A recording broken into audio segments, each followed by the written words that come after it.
해피 뉴 이어. 예. 우리 옆 사람과 인사합시다. 새해 복 많이 받으세요. 네. 우리 2023년이 하루 더 남았지만 그러나 신년 수양이기 때문에 제가 하나님께서 이번 신년 수양을 통해서 큰 은혜 주시고 또 2024년에 우리 교회와 또 가정과 우리 모두에게 놀라운 은혜 주시리라 믿습니다. 네. 오늘 이 개회 때부터 이렇게 격조 높은 연주를 듣게 되어서 너무 감사한 것 같습니다. 마음이 딱딱했는데 수준 높은 음악을 들으니까 마음이 부드러워지고 또 숙연해지고 또 연주한 곡처럼 하나님 은혜가 우리 마음에 새로워지는 것 같습니다. 유절 시보 좀 쓰셨죠? 하나님께서 2023년에도 얼마나 하나님께서 우리에게 많은 은혜를 주셨는가 생각하게 되었습니다. 내년에도 하나님께서 우리의 인생을 가장 베스트로 인도해 주시리라 믿고 기도하는 마음으로 신년 수양회를 해서 하나님의 큰 은혜가 임할 수 있도록 기도합시다. 오늘 말씀의 제목은 느헤미야의 계속된 개혁입니다. 7절 8절 말씀이 요절인데요. 우리 7절 8절 말씀을 같이 읽어보겠습니다. 시작. 예루살렘에 이르러서야 엘리야십이 도비야를 위하여 하나님의 전뜰에 방을 만든 악한 일을 안지라. 내가 심히 근심하여 도비야의 세간을 그 방 밖으로 다 내어 던지고. 기도하겠습니다. 거룩하신 하나님 아버지, 허물지고 부족한 저희들을 예수 그리스도의 십자가 보혈로 구원하여 주시고 하나님의 자녀가 되는 권세를 허락해 주셔서 감사합니다.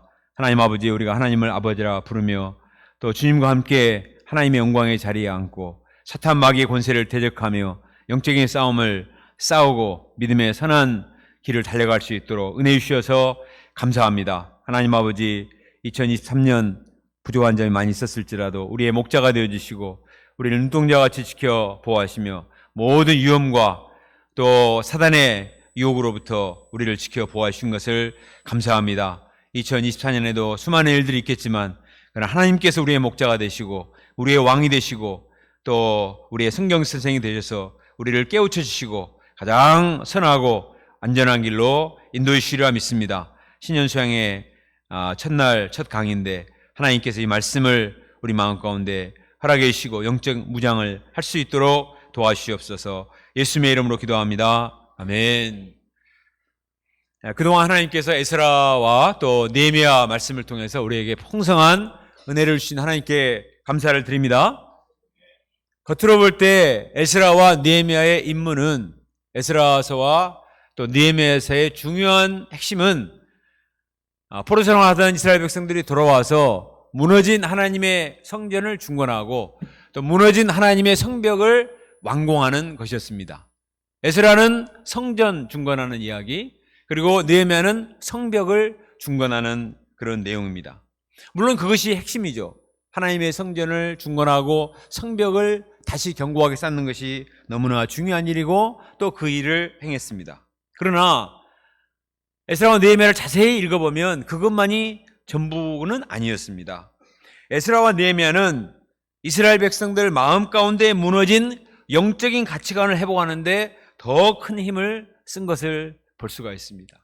그래서 에스라서에도 성전이 완공되는 것은 중간에 나오고 또 느헤미야서에도 성벽이 중간하는 것은 중간에 나오는데 그 위에 계속 다른 내용이 나오는 것은 건물만 짓는 것, 건물만 완성하는 것이 중요한 것이 아니고 이스라엘 백성들 마음속에 무너진 영적인 가치관을 다시 회복하고 영적인 가치관을 다시 재무장시키는 것이 너무나 중요하기 때문에 여러 가지 내용이 나오고 있는 것을 볼 수가 있습니다.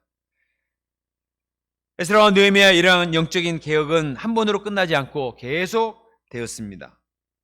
그래서 에스라와 느헤미야서는 끝날 때 다 해피엔딩으로 끝나지 않고 굉장히 무겁고 또 엄중한 책망의 말씀으로 마지막에 끝을 맺고 있습니다.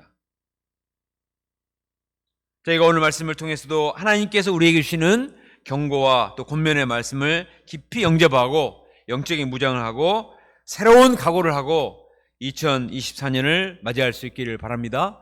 2024년은 막연히 좋은 일이 일어나겠지 이렇게 기대만 해서는 절대로 안 됩니다. 분명히 힘들고 어려운 일들, 많은 위험과 유혹들이 있을 것입니다. 이것을 이기기 위해서는 미리부터 영적인 무장을 해야 되는데 이 말씀이 우리에게 영적 방향이 될 수 있기를 바랍니다. 자, 오늘은 우리가 3장을 공부하고자 하는데 느헤미야 11장은 예루살렘 성에 거주하게 될 사람들을 배치하는 내용입니다. 그리고 12장은 성벽을 완성한 후에 봉헌 예배를 드리는 내용. 그리고 마지막 13장은 느헤미야가 바사궁으로 복귀했다가 다시 돌아와서 악한 누룩을 제거하고 정결케 하는 그런 내용으로 되어 있습니다. 자, 먼저 11장을 살펴봅시다. 11장 1절을 같이 읽어볼까요? 11장 1절 시작. 백성의 지도자들은 예루살렘에 거주하였고 그 남은 백성은 제비 뽑아 10분의 1은 거룩한 성 예루살렘에서 거주하게 하고 그 10분의 9는 다른 성읍에 거주하게 하였으며, 아무리 예루살렘 성전을 아름답게 잘 건축을 하고 또 성벽을 견고하게 쌓았다 할지라도 그 예루살렘 성에 사는 사람이 없으면 의미가 없죠. 그런데 실상 예루살렘 성에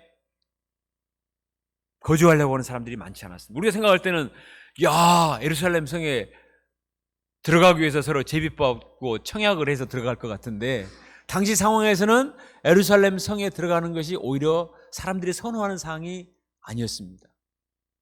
140년 동안 예루살렘 성은 회파되고 멸망해서 온갖 쓰레기들이 난무했기 때문에 정리가 되지 않는 그런 도시였습니다.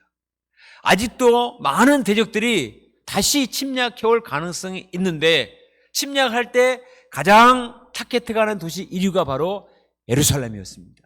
예루살렘에 사는 것은 여러 가지 위험을 답보하는 것입니다. 외적이 침략을 할 수도 있고 아직 정리도 되지 않는 곳에서 다시 정비를 하고 쓰레기 치우고 하려면 얼마나 어렵습니까? 더구나 예루살렘 성전에서는 자꾸 성전 예배와 제사들이 있기 때문에 그 일을 하기 위해서는 자꾸 사람들을 불러 모아서 동원시킬 수가 있으니까 아예 그냥 멀리 살면은 누가 간섭하는 사람도 없고 오라고 하는 사람도 없으니까 안전하고 평안하고 좋은 데 가서 그렇게 살기가 쉽습니다. 그러다 보니까 막상 예루살렘 성벽에 사는 사람이 많지가 않았습니다. 그들은 10장 33절에서 39절에서 분명히 말했습니다. 우리가 우리 하나님의 전을 버려두지 아니하리라. 우리가 하나님의 전을 지키겠습니다. 분명히 결단을 했는데 실상은 하나님의 전을 버려두고 자기들이 사는 곳은 다 다른 데 가서 살고 있었습니다. 그들은 입으로만 맹세했지 실제로는 주인의식을 가지고 성전을 지키고자 하지 않았습니다.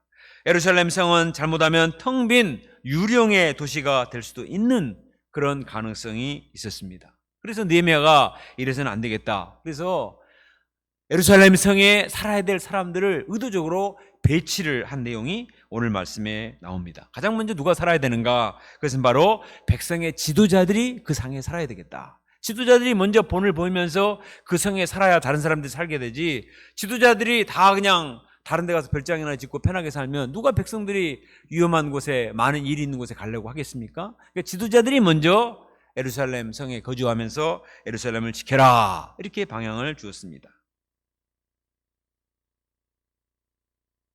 또 그 지도자들 많은 숫자가 부족하기 때문에 예루살렘 백성들 중에서 제비를 뽑아서 10분의 1은 예루살렘에 거주하도록 했습니다. 구약시대의 제비는 하나님의 뜻을 찾는 가장 공정한 방법이기 때문에 제비를 뽑으면 누가 어떻게 말할 수가 없죠. 그래서 뽑힌 사람들이 예루살렘에 거주하도록 했고, 또 2절에 보면 자원하는 자들은 예루살렘에 거주하도록 했습니다.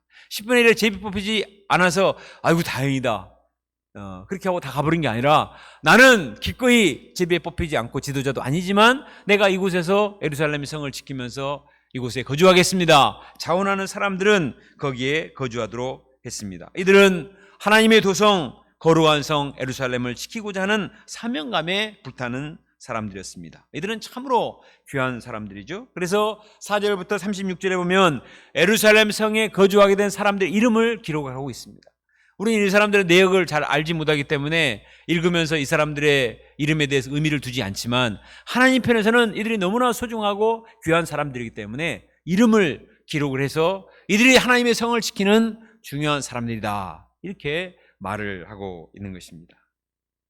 우리도 교회 주변에 살면서 열심히 새벽 기도도 나오고 각종 예배와 모임에도 적극적으로 참여하면서 하나님의 역사를 자원함으로 섬기고자 하는 감사한 분들이 있습니다. 집값에 신경 쓰지 않고 학군에 신경 쓰지 않고 하나님 역사를 우선시하는 참으로 귀한 동역자들이죠. 지난 성탄 예배 때도 어찌하든지 경배 프로그램을 자발적으로 섬기는 이런 분들이 많이 있었기 때문에 우리 성탄 예배가 아주 은혜가 충만했습니다. 모든 경배 프로그램이 다 좋았지만 가장 기억에 남는 것은 주니어 사모님들의 주라주라 이 댄싱이었습니다. 근데 물어보니까 본래 이 프로그램이 없었다고 했습니다. 그런데 그림자각 단막극으로만 하게 되면 그 자체는 굉장히 은혜가 있지만 참 이게 여름수양인가 이게 성탄예배인가 감동은 있지만 좀 무거울 것 같아서 주니어 사모님들이 우리가 나서서 이 주라주라 댄싱 합시다 이렇게 자원을 했다고 했습니다. 특별히 나선영 사모님이 적극적으로 이를 제안을 했는데 막상 자신이 메인 싱어까지 맡게 됐을 때 집에 돌아가면서 내가 어쩌자고 이 일을 맡았는가 이렇게 후회하는 마음이 있었습니다. 그래도 막상 이왕 하기로 했기 때문에 무대에서 망가지자 이렇게 결심을 하고 열심히 동선까지 다 그려놓고 열심히 연습을 해서 우리에게 큰 은혜가 되었습니다. 저도 아프리카에 다녀와서 너무나 피곤했는데 이 주라주라 이 곡을 듣고 나서 한바탕 웃고 나니까 피로가 싹 가셔버렸습니다. 완전히 웃음 치료가 되는 듯한 효과를 맛보게 되었습니다. 뭔가를 맡아서 책임진다는 것은 분명히 부담입니다. 아무것도 안 하면은 좋죠. 부담 없이 그냥 신경 안 써도 되니까 좋습니다. 관중이 돼서 즐기기만 하면 좋지만 그러나 정말 하나님께 영광이 되고 다른 사람들에게 은혜가 되고 또 내가 살아계신 하나님의 능력을 체험하고 은혜에 동참하기 위해서는 자발적으로 참여하는 것이 중요합니다. 우리가 2024년에도 자원함으로 하나님의 역사에 참여함으로 하나님을 영화롭게 하고 또 은혜를 끼치고 우리 자신도 하나님의 은혜를 체험하는 이 귀한 믿음의 비밀을 체험할 수 있기를 간절히 기도합니다. 자, 12장입니다. 12장은 예루살렘 성벽 봉헌식입니다.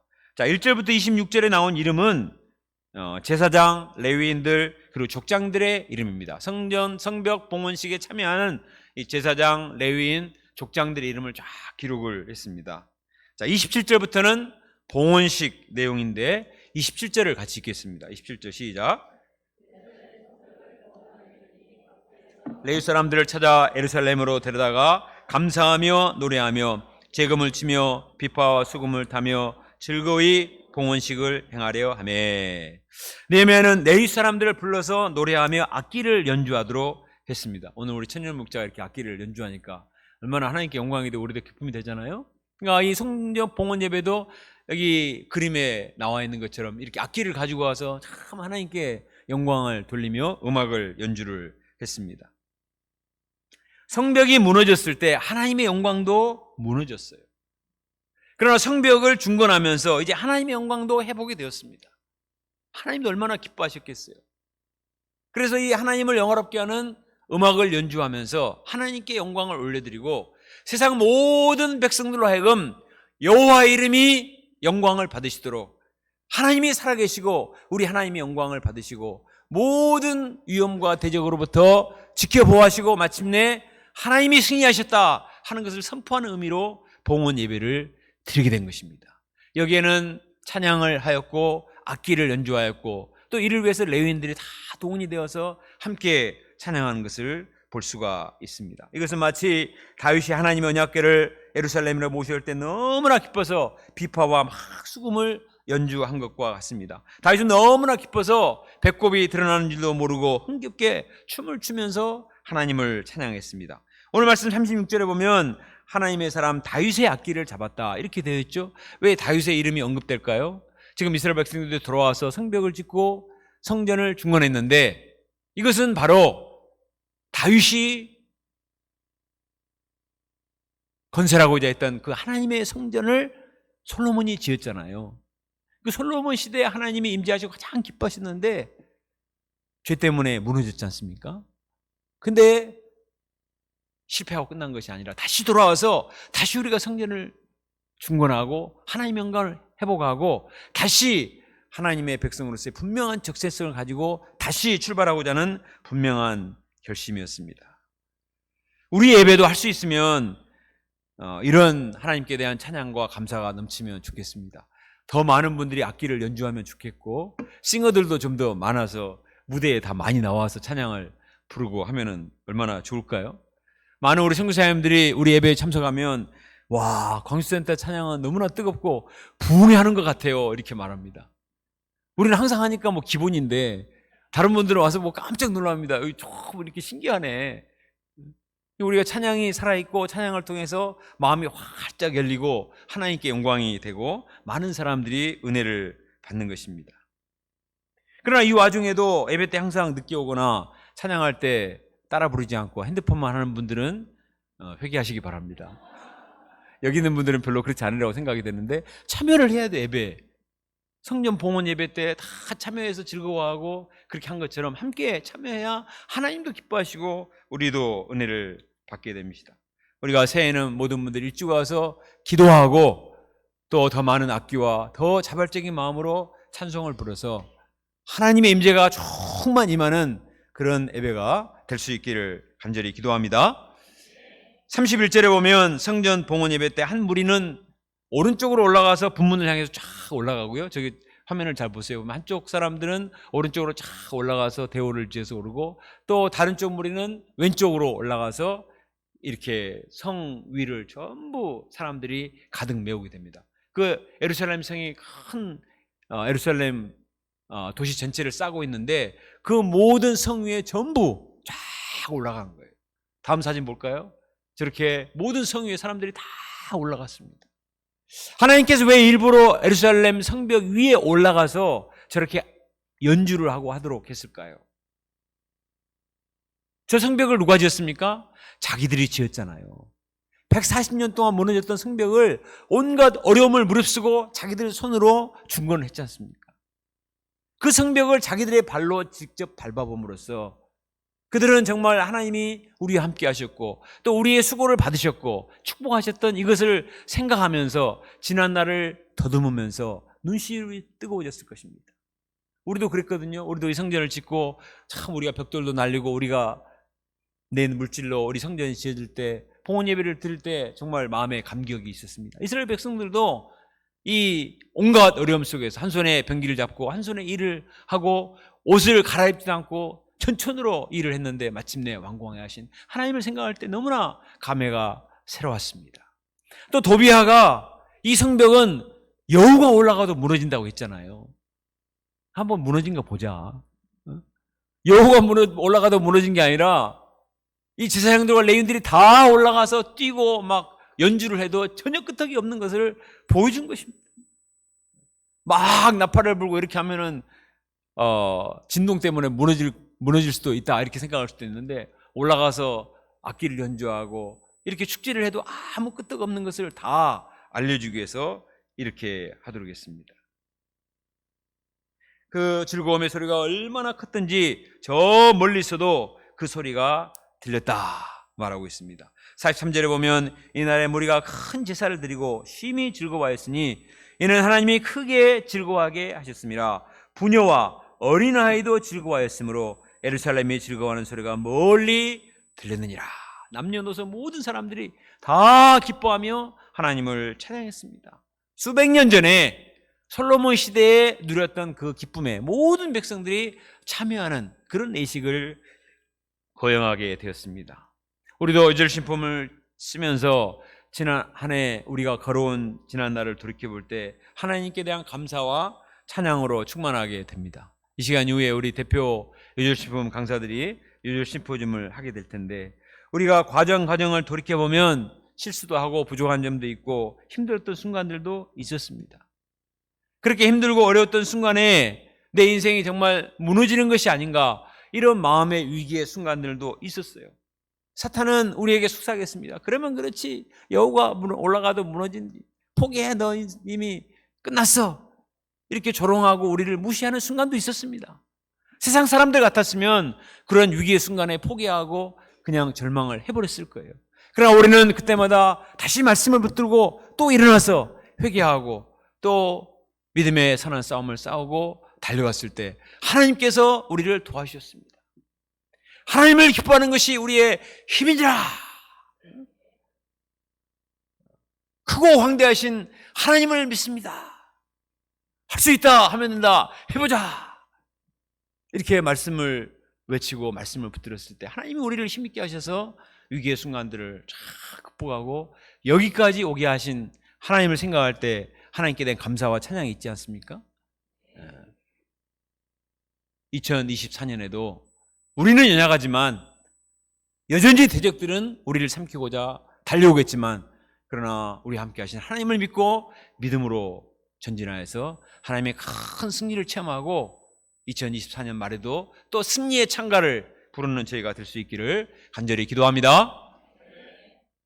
44절에 보면 그날에 사람을 세워서 율법이 정한 대로 거제물과 첫열매와 11조로 곳간에 잘 저장을 하도록 했습니다. 이것은 레위인들을 대접하고 레위인들이 아무 어려움 없이 하나님의 일에만 집중할 수 있도록 생활비를 서포트하는 역할을 했습니다. 그렇게 해서 느헤미야 12장은 해피엔딩으로 끝을 맺고 있습니다. 여기까지만 끝나면 얼마나 좋겠어요. 그런데 13장이 또 붙어 있습니다. 그리고 그 내용은 굉장히 썸특한 내용입니다. 자, 13장 1절을 같이 읽겠습니다. 시작. 그날 모세의 책을 낭독하여 백성에게 들렸는데 그 책에 기록하기를 암몬 사람과 모압 사람은 영원히 성령 봉헌식을 거행하는 그날에 모세의 책을 낭독을 했어요. 이 부분은 어디냐면 신명기 23장 3절 말씀을 의도적으로 느헤미야가 읽도록 한 것입니다. 거기 보면 이렇게 되어 있어요. 암몬 사람과 모압 사람은 영원히 하나님의 총에 들어오지 못하리라. 이 암몬과 모압은 누구예요? 롯의 자손이잖아요. 그러니까 멀리 보면 아브라함의 자손인 이스라엘 백성들의 친척입니다. 그런데 그들이 이스라엘 백성들에게 호의적이지 않았습니다. 이스라엘 백성들이 출애굽에서 광야를 건너서 지나갈 때 그들에게 떡과 물을 주는 것이 아니라 오히려 그들을 방해하고 또 모압 왕 발락은 발람에게 시켜서 뇌물을 주고 이 백성을 저주하라 이렇게 사주를 한 아주 악한 일을 자행했던 그런 사람들입니다. 그래서 하나님께서 이 모세를 통해서 신명기에 보면은 이 암몬 족속과 모압 족속은 여호와의 총에 들어오도록 해서는 안 된다. 분명히 못을 박았습니다. 그런데 느헤미야가 보니까 이 암몬 사람과 모압 사람들이 어느새 이스라엘 공동체 안에 들어와서 섞여 살고 있는 거예요. 지난 시절에 그 모든 걸 다 잊어버리고 이런 누룩적인 요소가 이미 자기들 안에 들어와서 살고 있었습니다. 그래서 느헤미야는 안 된다. 이들은 잠재적 대적의 세력이기 때문에 이들을 분리시키는, 그들을 떠나게 하는 이런 일을 했습니다.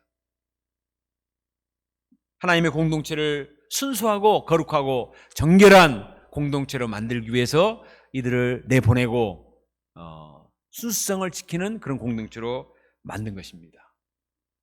자, 4절로 넘어갑니다. 우리 4절을 같이 읽어보겠습니다. 4절 시작. 이전에 우리 하나님의 전에 방을 맡은 제사장 엘리야십이 도비야와 연락이 있었으므로 도비야를 위하여 한 큰 방을 만들었으니. 자, 느헤미야 13장 4절부터는 시간이 많이 지난 뒤입니다. 느헤미야가 왕에게 허락을 받아서 예루살렘에 와서 성벽을 중건하는 일을 위해 휴가를 받아가지고 왔습니다. 그 기간이 12년이에요. 무려 12년이나. 그리고 왕이 다시 오라고 하니까 잠깐 바사 왕궁에 가서 일을 보다가 다시 왔어요. 학자들은 그것을 1년으로 보는 사람도 있고 또 몇 년으로 보는 사람도 있지만 어쨌든 상당히 많은 시간을 지난 후에 와서 본 거예요. 와서 보니까 너무나 근심스러운 일이 벌어지고 있었습니다. 그것은 우리 하나님의 전에 방을 맡은 제사장 엘리야십이 도비야와 연락이 되어서 도비야를 위해서 한 큰 방을 내주고 있었다는 것입니다. 도비야가 어떤 사람입니까? 우리가 앞에서 배운 것처럼 느헤미야 4장 3절에 보면은 네가 건축하고 있는 성벽은 여호가 올라가도 무너지리라 이렇게 조롱했던 사람이 도비야입니다. 산발랏, 도비야, 겟셈, 아라비아 사람들, 이 사람들이 어떻게 해서든지 예루살렘 성전이 중전되지 않도록 길을 쓰고 반대했던 사람이잖아요. 6장에 보면 느헤미야가 마지막 성벽을 다 완성하고 문짝만 달면 되려고 하는 그 시점에 오늘 평지로 나와라. 그래서 느헤미야를 해치고자 했던 사람이 도비야라. 거짓 선지자들에게 뇌물을 주어서 지금 위험하니까 성전으로 피해라, 도망하라. 그렇게 함으로써 느헤미야로 하여금 함정에 빠져서 백성들과 이간시키고자 했던 그 사람이 바로 도비야란 말이에요. 근데 그 사람이 성전의 가장 중요한 한 방을 자기 집무실로 사용하고 있었습니다. 그 집무실은 무슨 방이냐? 레위인들과 문지기들과 노래하는 자들과 제사장들에게 줄 월급과 같은 11조를 거기에 보관하는 장소. 제사장들이 하나님께 제사드리기 위해서 거제물을 두는 가장 중요한 장소예요.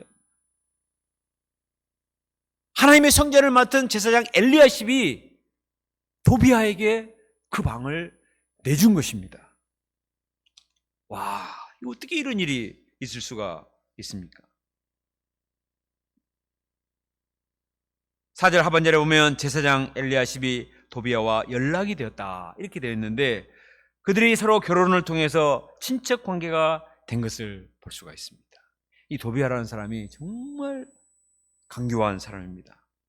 그는 성벽 중건 역사를 방해하다가 7장에 가면 하나님께서 마침내 완성을 시켜버리니까 하나님을 두려워했다고 했습니다. 성벽 중건이 끝나버렸어요. 더 이상 방해를 하고 싶어도 할 수가 없게 된 겁니다. 그러면 우리가 7장을 보면 이제 원수들이 포기를 했겠다 이렇게 생각을 하잖아요. 그런데 갑자기 도비야가 왜 등장을 하는 거예요? 포기를 안 합니다. 성전이 중건이 되고 성벽이 중건되었지만 사탄 마귀는 포기를 하지 않아요. 마지막 순간까지 어떻게 해서든지 무너뜨리고 파괴시키고 문제를 일으키고자 호시탐탐 기회를 노리고 있어요. 근데 가만히 보니까 느헤미야가 바사로 올라간다는 거예요.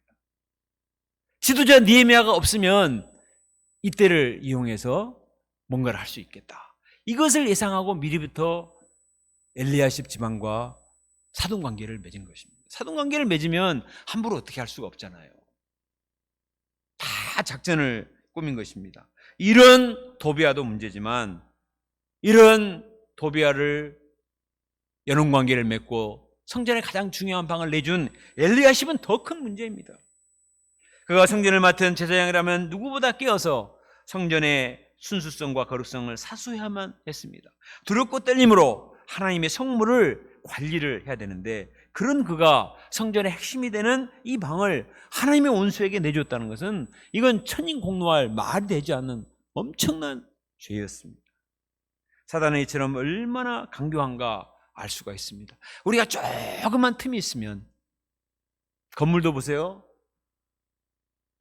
그렇게 완벽하게 지었다고 했는데도 작은 틈만 있으면 그 틈을 타고 물이 들어와서 누수 현상이 나타나요. 그래서 우리 한엘레 목진 방수 작업을 하시는 전문가가 있으신데 참 신기합니다. 어떻게 물이 그렇게 들어올까? 사탄은요 우리 약점을 기가 막히게 합니다. 조금만 영적인 긴장을 풀고 있으면 그 순간을 노리고 들어오는 게 사탄입니다. 출애굽기 32장에 보면 이스라엘 백성들이 제사장 나라로 거룩한 백성으로 인침을 받고 피를 뿌리고 하나님과 언약을 맺습니다. 그리고 막 축제를 벌이고 너무나 기뻐해요. 근데 모세가 하나님께 십계명을 받으러 올라간 그 40일 십계명 돌판에 새기기 위해서 하나님 만나러 시내산에 올라간 그 40일을 견디지 못하고 그 기간에 이스라엘 백성들이 금송아지 우상을 만들어 놓고 이것이 바로 우리를 애굽에서 인도하는 신이다 확 뛰고 난리를 치고 우상을 숭배합니다. 세상에 그렇게 많은 기적을 체험하고 10가지 재앙 홍해를 건너고 하나님의 대적을 물리치신 그렇게 기적을 많이 체험했는데도 지도자 모세가 잠깐 자리를 비고 있는 사이에 이렇게 백성들이 죄에 빠진 것입니다. 우리도 아무리 구원의 은혜가 크고 그 감격이 충만했어도 깨어있지 않으면 어느새 사탄이 우리 마음에 침투할 수 있습니다. 물질주의, 쾌락주의, 이기주의, 세속주의의 누룩을 금방 퍼뜨려서 우리 믿음의 순수성을 퇴색시켜 버립니다. 베드로전서 5장 8절 9절에 보면 우리 같이 한번 읽어볼까요? 시작. 근신하라 깨어라 너희 대적 마귀가 오는 사자와 같이 두루 다니며 삼킬 자를 찾나니 너희는 믿음에 굳건하게 하여 그를 대적하라. 내가 은혜도 받았고 내가 목자이고 또 예배도 참석하고 하기 때문에 문제가 없다고 생각하지 마세요. 사단 마귀는 두루 도는 사자와 같이 삼킬 자를 호시탐탐 먹잇감을 찾고 있습니다. 이를 이기기 위해서는 우리가 믿음에 굳게 서서 마귀를 대적을 해야 되겠습니다. 대적을 해야 됩니다. 마귀는 좋은 마음씨만 가지고는 절대로 되지 않아요. 왜냐하면 사탄이 너무나 강교하기 때문에 대적하지 않으면 밥이 되는 거예요. 느헤미야는 어떻게 했습니까? 8절과 9절을 같이 읽습니다. 시작. 내가 심히 근심하여 도비아의 세간을 그 방 밖으로 내어 던지며 명령하여 그 방을 정결하게 하고 하나님의 전에 그릇과 소재물과 유황을 다시 그리로 들여 놓았느니라. 심히 근심했다는 것은 몹시 분노했다 하는 것입니다. 느헤미야는 영적인 분노를 발했습니다. 성전 안으로 들어가서 도비아가 있는 집무실에 들어가서 도비아의 세간을 다 그냥 집어 던져버렸어요. 그냥 도비아 이놈이 도둑놈 같은 놈이 하나님의 전에 감히 네가 들어와서 이 하나님의 전을 더럽히느냐, 이 도둑놈 나가라, 그냥 싹 그냥 집어 던져버렸어요. 이것은 인간적인 혈기가 아니에요. 영적인 분노입니다.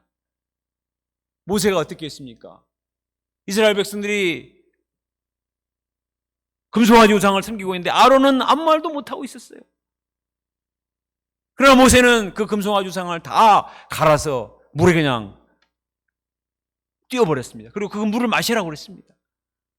예수님은 성전에 들어가셨을 때 사람들이 막 장사하며 이 도둑의 소굴을 만들고 있을 때 내 아버지 집을 장사하는 집으로 만들지 말라, 이렇게 예수님께서 분노를 발하셔서 성전을 정결케 하셨습니다.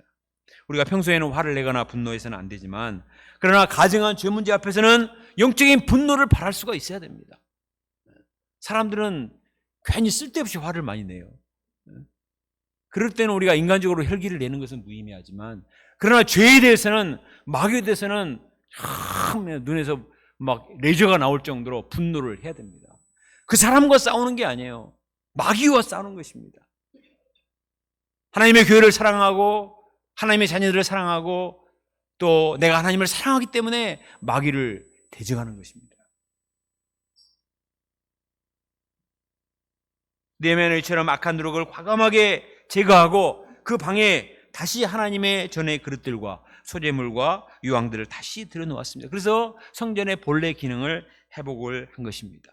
우리도 내 안에 이 도배아적인 요소가 순간순간 우리 안에 들어오려고 해요.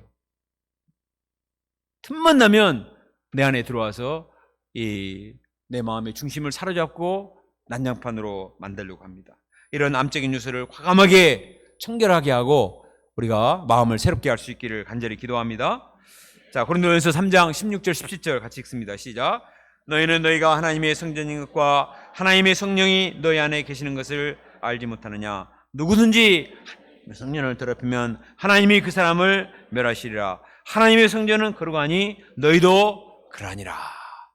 이제 신약시대에는 우리가 하나님의 성전이에요. 하나님의 영이 임재하시는 하나님의 성전입니다. 그런데 우리 안에 이런 도비아적인 음란과 물질과 쾌락과 욕심과 온갖 숨은 죄들의 요소가 있다면 이것들을 과감하게 제거하고 우리 마음을 정결케 해야 하나님의 영이 임하실 수가 있습니다. 그러지 않으면 하나님의 영이 임하실 수가 없어서 점점 마음이 답답해지고 잡초만 무성해서 결국은 죄에 빠지게 되는 거예요. 끊임없이 우리의 마음의 성전을 정결케 할 수 있기를 간절히 기도합니다. 10절에 보면 레위 사람들이 보수를 받지 못하니까 하나님의 성전에서 일을 하지 않고 전부 밭에 가서 돈 벌려고 일을 하는 거예요.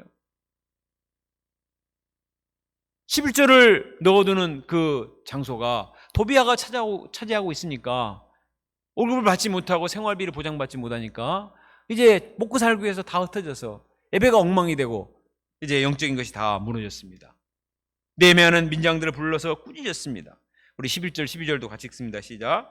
내가 모든 민장들을 꾸짖어 이르기를 하나님의 전이 어찌하여 버림바 되었느냐 하고 곧 레위 사람을 불러 모아 다시 제자리에 세웠더니 이에 온 유다가 유다가 곡식과 포도주와 기름의 11조를 가져다가 곡간에 드림으로.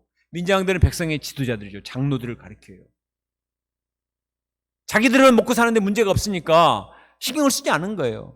하나님의 종들을 신경을 쓰고 서포트를 하고 해야 되는데 그냥 이기적으로 자기 생각만 하고 또 도비아 눈치 보고 하느라고 전혀 돌보지를 않았습니다. 그래서 느헤미야가 꾸짖은 거예요.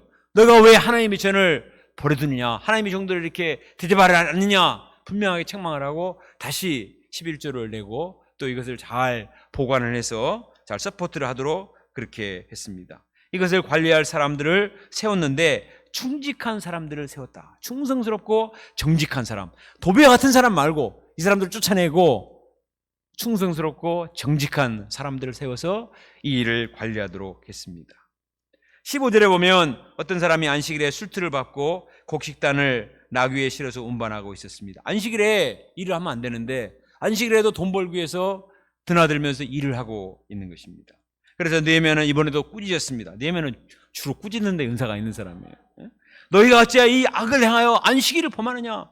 분명히 안식일을 거룩하여 일을 하지 말고 하나님께 예배드리라고 했는데 안식일에 일하고 돈 버는 일을 하니까 확 책망을 하고 문을 걸어 잠그고 사람들을 통과하지 못하도록 했습니다. 오늘날도 안식일을 거룩하게 지키는 것은 신자로서 기본 중에 기본인 것입니다. 우리에게는 주일날 예배드리는 것이 그렇게 중요해요. 어떤 사람은 자기가 무슨 일이 있으면 너무나 쉽게 그냥 예배를 빠져버립니다. 이런 말이 있습니다. 우리가 안식일을 지키는 것이 아니라 안식일이 우리를 지켜준다. 우리는 내가 안식일을 지킨다고 생각을 합니다. 그러나 내가 안식일을 지킴으로써 이것이 바로 우리의 영적인 질서를 잡아주는 거예요. 한 주의 시작을 예배로 시작함으로써 내가 영적으로 무장을 하고 하나님 중심적인 가치관을 갖는 것입니다. 안식일을 지키고 예배를 드리는 것은 불편한 것이 아니라 나의 삶을 안전하게 보장해 줄 수 있는 가장 중요한 것이기 때문에 안식일을 절대적으로 드려야 됩니다. 안식일을 절대적으로 드리고 11조 생활을 절대적으로 하는 사람은 손해보는 것이 아니라 하나님이 그 사람을 기억하시고 축복하는 것입니다. 우리 안배드로 목사님이 도장을 한다고 그냥 잘 나타나지도 않고 예배도 잘 안 나오고 엉망이 되고 아주 문제가 심각했습니다. 그런데 어느 날 중동센터에 있을 때 풀룸에 와서 에레미야서 강해집을 보다가 안식일을 지키지 않는 것이 큰 죄다 하는 것을 보게 되었습니다. 야, 그것도 성령의 역사예요. 왜 하필 그 부분을 딱 봤는지. 그래서 야, 안식일을 그 어려운 에레미야서를 또 하필 그 책이 거기 있어가지고 그래서 안식일을 안 지키는 것이 큰 죄다. 회개하고 안식일을 지키고 예배를 절대적으로 드리기 시작했습니다. 그때 하나님께서 신기하게 좋은 직장을 주셨어요. 베스트의 동역자를 주셨습니다. 그래서 하나님께서 그때부터 막 축복하기 시작한 거예요. 안식일을 어기고 마음대로 사니까 그때부터 엉망이 됐는데 회개하고 안식일을 지키면서부터 모든 것이 회복되고 마침내 성경 암송의 도사로까지 오늘날 이렇게 이르게 된 것은 안식일 기본을 지키는 것이 회복되면서부터 이게 된 거예요. 안식일 지키는 것, 예배드리는 것을 우습게 생각해서는 절대로 안 됩니다. 기본 중에 기본인 것입니다. 23절 이후에 보면 이방인들과의 통혼한 사람들을 또 느헤미야가 책망을 합니다. 어떤 사람들이 아스돗, 암몬, 모압 여인들을 아내로 삼았습니다. 이처럼 이방인들과 혼인을 하자 자녀들이 유다 방언을 하지 못해요. 성경이 유다 말로 써졌는데 이방 여인들과 결혼하니까 아이들이 히브리어를 모르니까 성경을 알지 못하는 거예요. 신앙교육이 되지 않아. 그래서 영적으로 엉망이 되었습니다. 그래서 느헤미야가 이 사람들을 때리고 막 머리털을 막 쥐어 뜯으면서 말을 했습니다. 너희는 너희 딸들을 그들의 아들들에게 주지 말고 너희 아들들이나 너희를 위하여 그들의 딸을 데려오지 아니하겠다고 하나님을 가리켜 맹세하라. 느헤미야가 왜 이렇게까지 과격하게 하는가? 오늘 말씀 보면은 느헤미야가 감정적으로 하는 게 아니에요. 역사적인 근거를 가지고 얘기를 하는데 솔로몬 시대에 하나님이 얼마나 축복을 받아서 비길 왕이 없을 때로 하나님이 축복을 하셨건만 솔로몬이 이방 여인들과 결혼하면서 그들이 가지고 온 우상 때문에 나라가 우상 천지가 되고 솔로몬 제국이 분열이 되고 그때부터 쇠락하기 시작한 것을 보지 않았느냐. 그런데 왜 너희들이 다시 그 길을 가려고 하느냐 이렇게 말했습니다. 더구나 대제사장 엘리야십의 손자가 사마리아의 총독 산발렛의 사이가 돼 있었습니다. 도비아와 산발렛 가장 악한 사람들인데 엘리야십이 이 산발렛의 가문과 또 연혼 관계를 맺고 있었던 거예요. 그래서 느헤미야는 이 엘리야십의 손자를 제사장 자리에서 파면시켜 버렸습니다. 레위기에 보면 제사장은 절대로 이방 여인과 결혼하면 안 되거든요. 본을 보여야 될 영적인 종이 이런 본을 보이지 않으니까 그냥 당장에 파면을 시켜버렸습니다. 에스라서도 마지막 장은 내용이 뭐죠? 이방 여인을 끊어버리라. 결혼에 대한 언약을 분명히 하는 내용이 에스라에서의 마지막 내용이고, 느헤미야서의 마지막 내용도 이방인과 통혼하지 말라 하는 내용입니다. 왜 에스라와 느헤미야가 그렇게 결혼 문제를 중요시 여겼을까요? 결혼이 그렇게 중요하기 때문입니다. 결혼을 통해서 하나님과 언약을 맺고 또 부부가 하나님을 섬기고 말씀 안에서 서로 사랑하고 자녀들이 신앙을 계승하기 때문에 믿음의 가정을 세우는 것은 아무리 강조해도 지나치지 않습니다. 하나님의 축복을 받는 비결이고 죄로부터 우리를 지킬 수 있는 마지막 보루가 믿음의 가정이기 때문인 거예요. 오늘날 세상은 노아 시대와 같이 사람들이 외모만 보고 자기 마음대로 결혼하기 때문에 많은 문제가 발생을 합니다. 새해에는 우리 교회에도 정말 하나님이 기뻐하시는 믿음의 가정들이 많이 세워지기를 기도합니다. 싱글로 있을 때 아무리 믿음이 좋아도 믿음의 가정을 세우지 못하면 영성을 잃어버린 경우를 너무나 많이 봤습니다. 부부가 하나님 앞에서 하나 되고 가정기회를 세움으로써 하나님의 축복을 자자손손 받는 하나님의 백성들이 될 수 있기를 기도합니다. 우리 시카고의 임요셉 선교사는 센터에 와서 1대1 하기 전부터 깊이 사귀던 자매가 있었습니다. 그런데 말씀을 공부하면서 항상 그 문제가 걸리고 또 결혼해야 될 나이가 되니까 이제 어떻게 해야 되는가 참 마음에 찔리고 고민이 많이 되었습니다.